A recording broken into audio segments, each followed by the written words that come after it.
I think there's an interesting set of challenges about kind of about where architects are heading, and generally kind of the creative industries are heading.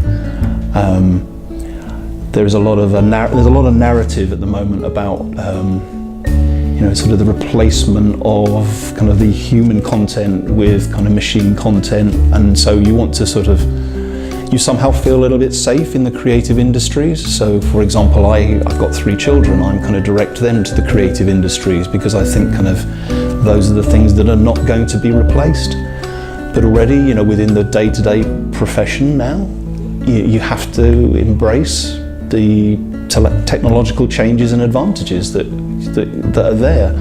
And whether you're a young architect, a middle-aged architect, or an old architect, every day provides a new way of doing something, and that's a huge challenge. But in a way, the bigger challenge isn't to let that take over and still think about the reason why you're doing it, I think.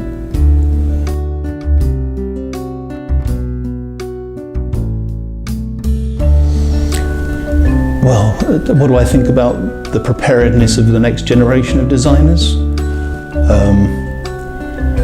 I kind of, I suppose in a way, I kind of remember perhaps being at one point the future generation myself, and I kind of remember leaving full of expectation and excitement about what the world was going to be.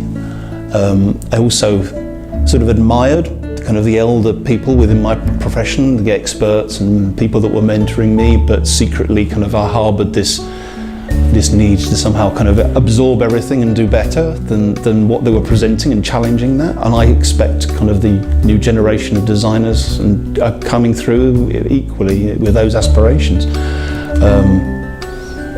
I think the contrast is that, and I think this is again, a very normal narrative, is the younger designers, they're younger, quicker in terms of their mental agility to take on the new, and things are moving ever increasingly quicker now. The speed at which you can do things in a different way, in a better way, is just accelerating. And so the challenge is kind of, I suspect the challenge is a little bit easier for them than perhaps it is for us, but the flip side is that there are still things that are valuable ways of thinking that they can bypass as well by just moving too quickly to end results.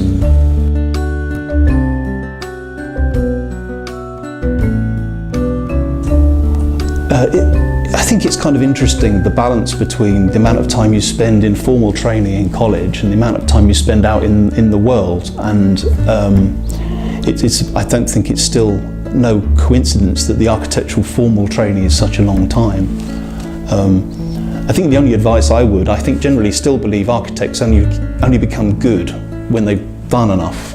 And generally, if you sort of believe the Philip Johnson narrative, you need to be 80 years old before you've built enough buildings. So really, as a young architect at college, just do more, make more, and go and see more people and engage in more all the time, and just eat it all up, because that will just kind of build your palette, your credential quicker.